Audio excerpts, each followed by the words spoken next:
Bonjour à toutes et à tous, j'espère que vous allez bien. Je me trouve à bord de la nouvelle Toyota CHR que je vous propose de découvrir dans cette vidéo. Allez, c'est parti.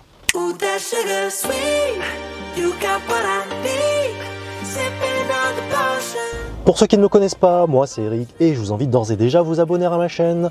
Je tenais à remercier les plus de 7910 abonnés au moment où je tourne cette vidéo et j'invite les plus de 55 000 spectateurs à s'abonner car la barre symbolique des 10 000 abonnés approche et c'est un critère vis-à-vis des marques qui m'ont pas encore ouvert leurs portes. Et je vous remercie infiniment par avance de contribuer au développement de ma chaîne et ça me permettra de continuer à vous proposer des vidéos de qualité garanties sans bruit de pixels même sur votre télé 4K. Allez, je vous propose de découvrir les caractéristiques techniques ainsi que le design du nouveau Toyota CHR. Toyota renouvelle le CHR pour coupé High Rider. Il est vrai que la première génération a très bien marché, on en voit pas mal sur la route. Et personnellement, pour avoir fait appel quelques fois au service d'un VTC dans la région parisienne, dans la moitié des cas, il s'agissait d'un Toyota CHR. Toyota bouleverse le design de ce nouveau CHR en lui donnant vraiment un look futuriste et ravageur. Un design apparu sur la nouvelle Prius avec une signature lumineuse en C, mais le CHR ici est bien plus expressif et musclé que la Prius. Il y a ici beaucoup de lignes taillées à la serpe, que ce soit au niveau du pare-choc avant ou bien sur les portières. Le CHR mesure 4,36 m de long, 1,56 m de haut et 1,83 m de large, avec un empattement de 2,64 m. La peinture biton noir n'est disponible que sur les finitions hautes. Ici, cette finition GR Sport Première est équipée de jantes de 20 pouces. Vu de 3 quarts arrière, le CHR avec un profil de fastback se démarque de son cousin le Lexus UX avec lequel il partage sa plateforme, la plateforme TNGA-C. À l'arrière, on retrouve un bandeau lumineux qui déborde sur les ailes, qui est interrompu par la marque et le modèle en toutes lettres. Le haillon motorisé laisse apparaître un coffre avec un volume de 362 litres. On pourra caser l'équivalent de 6 cabas de course sans problème et les dossiers sont rabattables en 40-60 pour bénéficier de plus de volume de chargement. Cette finition est équipée du système audio JBL dont le caisson de basse se trouve dans le coffre. On notera aussi qu'il y a des anneaux aux 4 coins pour accrocher un filet qui se trouve sous le tapis de coffre avec les outils de dépannage. Alors qu'est-ce que ça donne à l'arrière de la CHR? Alors comme vous pouvez le voir, on a le plafond qui est un petit peu creusé sur les places latérales.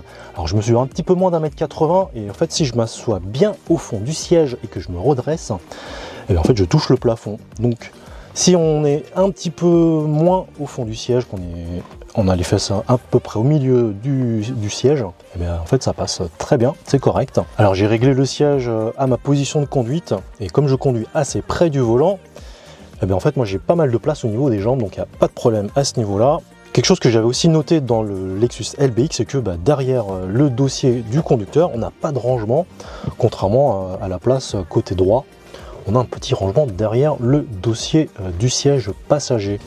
Alors en termes de qualité de matériaux au niveau du CHR à l'arrière, eh bien on n'est pas aussi bien traité qu'à l'avant, sachant qu'on a des plastiques durs sur toute la contreporte à tous les niveaux. On a un petit porte-gobelet et on n'a pas non plus d'éclairage LED à l'arrière. Donc ça c'est un petit peu dommage.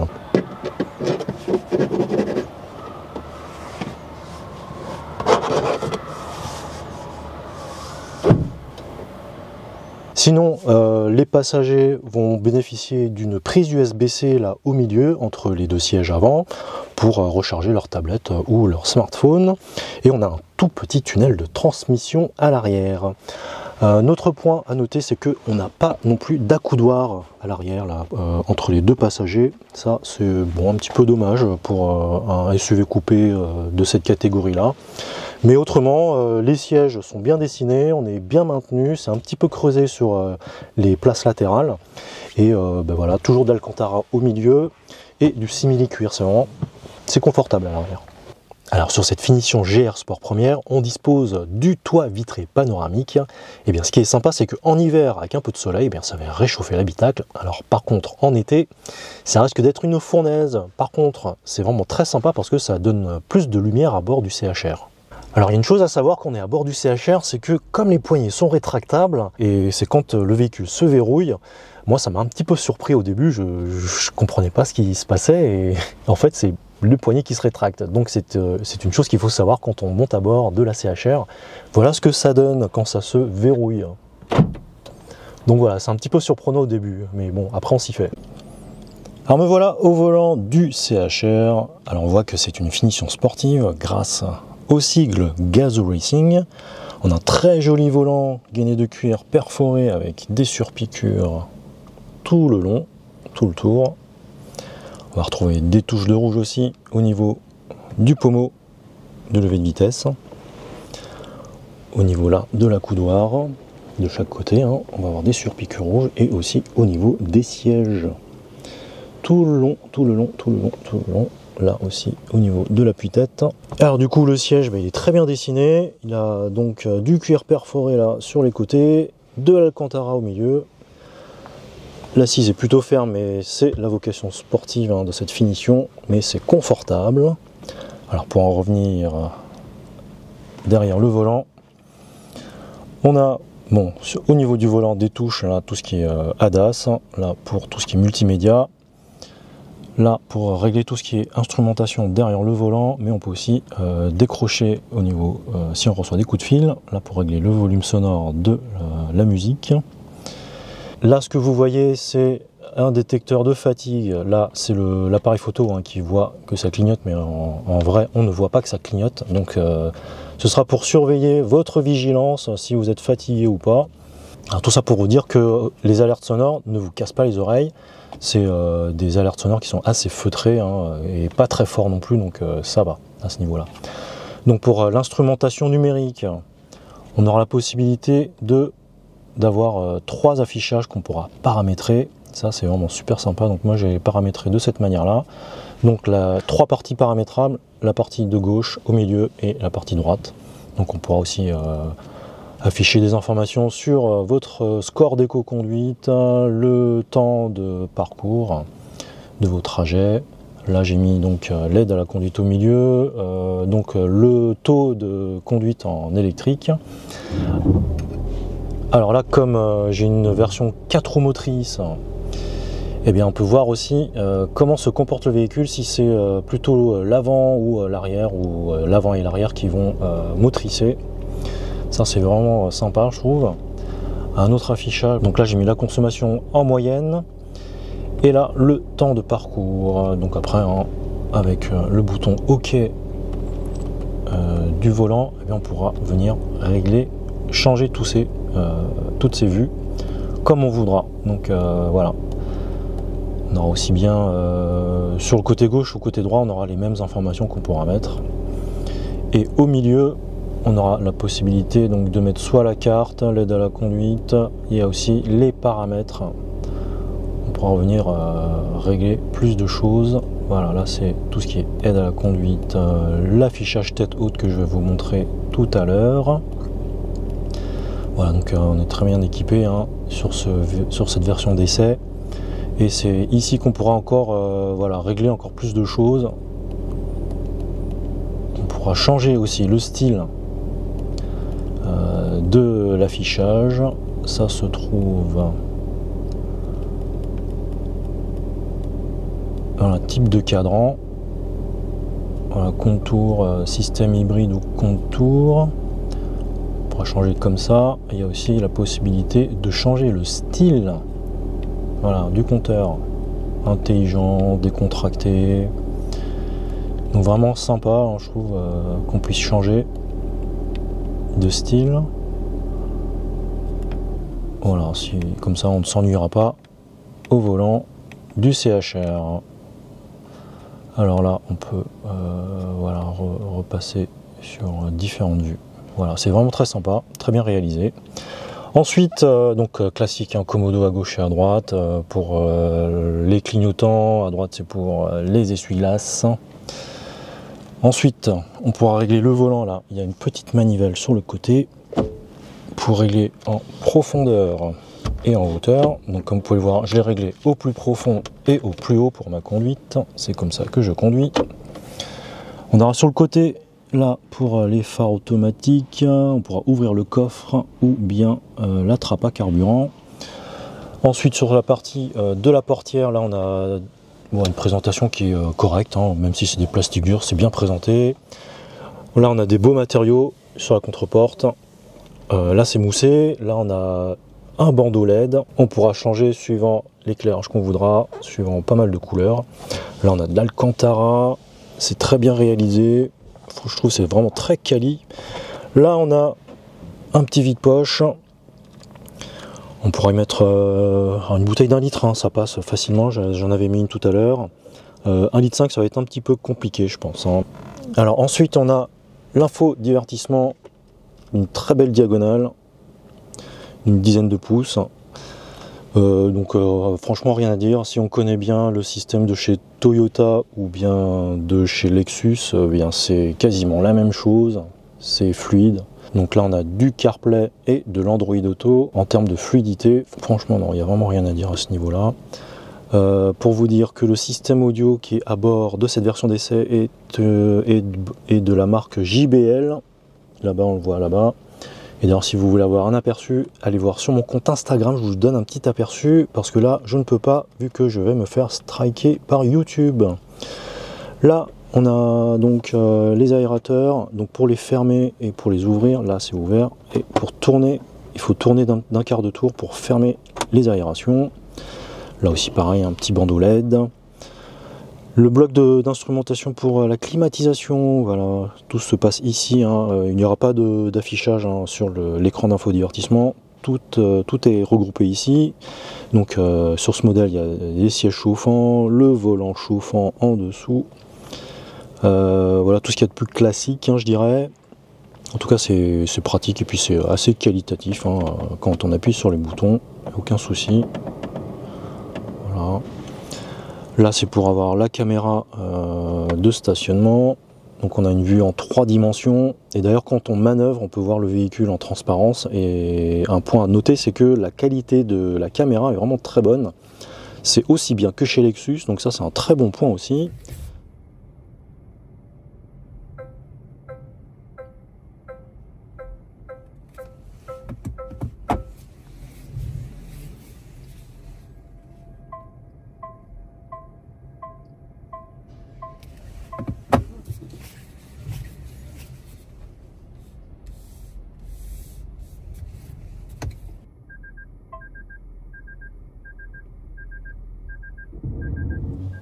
On a l'aide au stationnement automatique, siège chauffant comme je vous disais, des embuages, prise USB-C.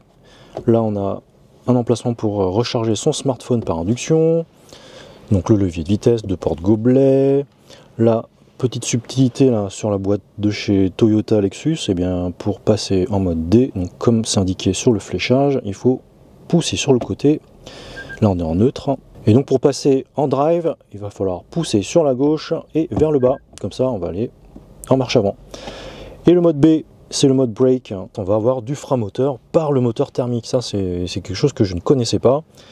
Et j'étais un peu étonné, mais ça fonctionne bien, hein, le freinage via le mode brake. Ensuite, on a donc le drive mode. Ça permet de changer les modes de conduite entre éco, normal, sport et custom.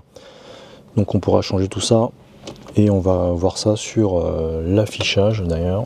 Voilà, quand on passe en mode éco, quand on change de mode, ça change aussi l'affichage. Et en custom, on pourra aussi venir changer les paramètres. Donc voilà, on peut changer tout ce qui est motorisation, le volant ainsi que la climatisation.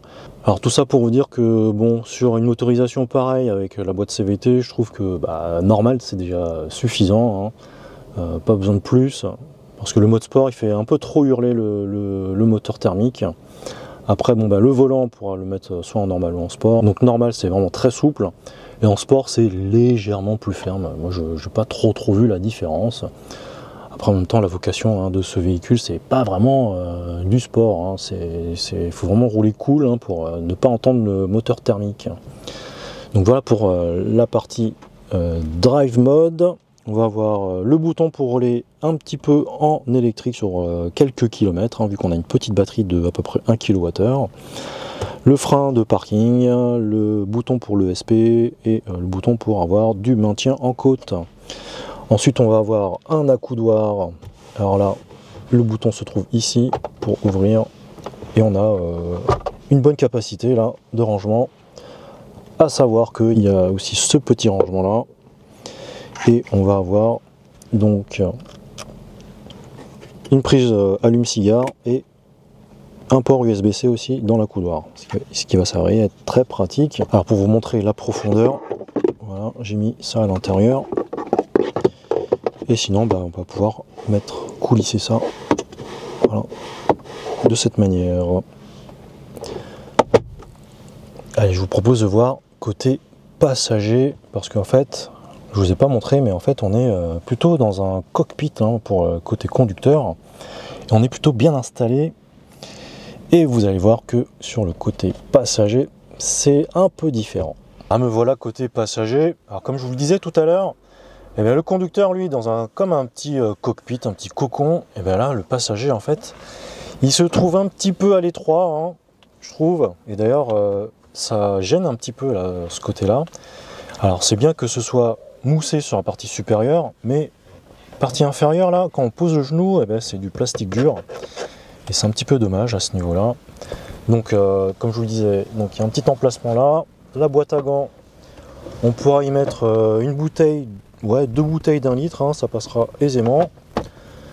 Donc on est un petit peu à l'étroit côté passager, mais sinon on est confortablement installé à bord. Les sièges sont vraiment très bien dessinés. Alors très bon point, c'est qu'en fait les appuis-têtes, même si c'est des sièges sport, eh bien, on peut régler la hauteur de l'appui-tête. Et ça c'est rare et c'est à préciser. Et c'est plutôt appréciable parce que du coup, je pense qu'on pourra même y installer là un petit support à l'arrière pour que les enfants puissent voir leur tablette. Ça c'est vraiment sympa, je trouve. Quand il y a une voiture qui arrive, en fait, on va avoir une décoration là qui va passer rouge. Parce qu'il y avait une voiture dans l'angle mort.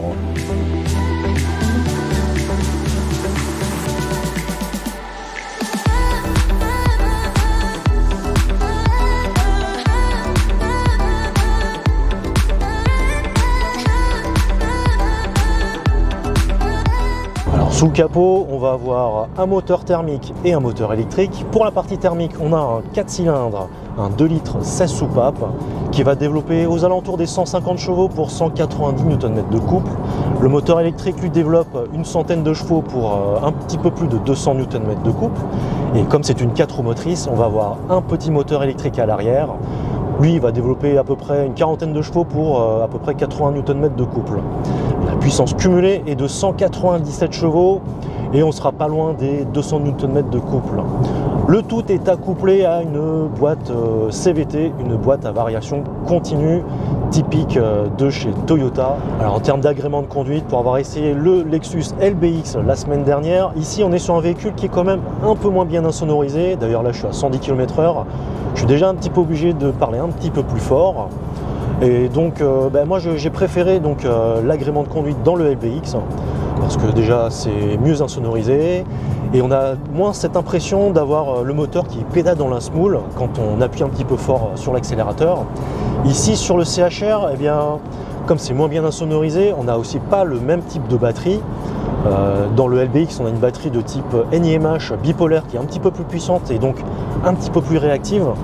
Là, dans le CHR, ça l'est un peu moins, donc le moteur thermique va intervenir un petit peu plus tôt et il va se faire entendre un petit peu plus à bord. Mais il faut avouer que les performances sont là, les 7 secondes 9 sont là. Par contre, il faut être sur le mode sport. Autrement, sur le mode normal et sur le mode éco, les performances seront un petit peu plus limitées. Au niveau des conforts de suspension, on est sur un confort qui est assez ferme, tout ça dû aux jantes de 20 pouces. Donc en ville, quand on va passer sur des dodanes ou quand on va passer sur des nids de poules, ça risque d'être un petit peu sec. Alors c'est quand même moins sec que dans un Tesla Model Y par exemple, parce que moi qui suis un petit peu sensible au niveau des cervicales, ça n'a pas posé de problème à bord du CHR. Quand on sera sur route ou autoroute, le véhicule se révèle être confortable au niveau de l'amortissement. Alors au niveau de la direction, qu'on soit sur le mode normal ou sur le mode sport, on a une direction qui ne présente pas de flottement sur le point milieu et qui reste assez directive. Donc on sera sur plus de souplesse en mode normal et ce sera un petit peu plus ferme sur le mode sport, mais c'est pas flagrant non plus, donc ça reste très agréable au niveau de la direction. Au niveau du freinage, j'ai rien à dire, on a une attaque de pédale qui est assez souple et c'est progressif. Voilà à 130 km/h ce que ça donne, donc on a un petit peu plus de prise au vent, c'est un petit peu moins bien sonorisé. Donc Donc là je suis obligé d'un petit peu d'hausser la voix. Mais bon après hein, si on met de la musique avec le système JBL, franchement ça passe crème.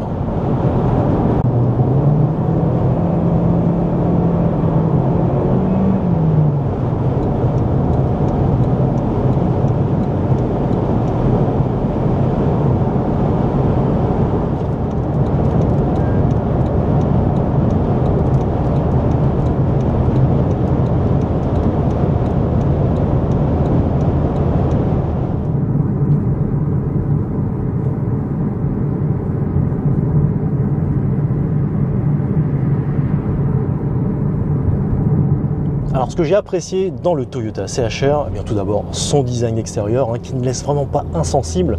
D'ailleurs j'ai eu quelques personnes qui se sont approchées de la voiture pendant que je tourne la vidéo. Et j'ai aussi bien aimé l'intérieur, c'est vraiment très moderne, très futuriste aussi. Ça j'étais vraiment conquis par le design. Ensuite les équipements de sécurité, hein, tout est équipé de série. Et bon rien à signaler, hein, quand j'ai fait les différents trajets de consommation, on se sent vraiment en sécurité dans la voiture. Alors petit bémol, c'est côté insonorisation et agrément moteur, hein, j'aurais aimé que ce soit un petit peu plus poussé au niveau de l'insonorisation. Tout ça pour essayer d'atténuer un peu cet effet de patinage dans la semoule. Au niveau des consommations sur un trajet de banlieue à banlieue d'une trentaine de kilomètres, eh bien le Toyota CHR a consommé 4,6 litres. Alors j'étais en mode éco et sachant que je suis passé par la N118 dans le sens de la montée. Donc c'est vraiment des très bons chiffres, sachant que c'est en dessous des valeurs WLTP à 5 litres 1. Alors voici la consommation sur un trajet de type route-autoroute à 90-110 et 130 km/h, donc une distance de 89 km. Donc voilà, je l'ai effectué en 1h10. Et donc j'ai roulé 37% du temps en électrique et avec une consommation de 5,6 litres. Ce qui est plutôt pas mal. Là j'ai conduit en mode normal, donc je pense qu'en mode éco on pourrait se rapprocher des valeurs WLTP en cycle mixte. Et bien moi je trouve que c'est plutôt pas mal pour ce CHR 4 roues motrices 200 chevaux. Et sur un trajet de 39 km pour restituer le véhicule de banlieue à banlieue, sur un trajet maximum à 110 km/h, le CHR a consommé 4,9 litres et j'étais sur le mode éco. Au moment où je tourne cette vidéo, il y a une remise de 2500 € sur le prix catalogue jusqu'à juin 2024. Et donc le Toyota CHR débute à partir de 32 400 € en hybride simple 140 chevaux et ça monte jusqu'à 50 900 € sur la version hybride rechargeable à 225 chevaux. La version d'essai qui est une GR Sport première 200 AWDI est disponible à partir de 46 900 € remise déduite. Et voilà, c'est terminé pour cette vidéo, j'espère que vous a plu. N'hésitez surtout pas à me lâcher un like, à me dire en commentaire ce que vous pensez du tout nouveau Toyota CHR. N'oubliez pas de vous abonner à ma chaîne, c'est vraiment très important pour la vie d'une chaîne YouTube, pour le futur de la chaîne. N'oubliez pas de cliquer sur la cloche pour ne pas rater mes prochaines vidéos. Et sur ce, je vous dis, portez-vous bien, attention sur la route et je vous dis à la prochaine. Allez, salut!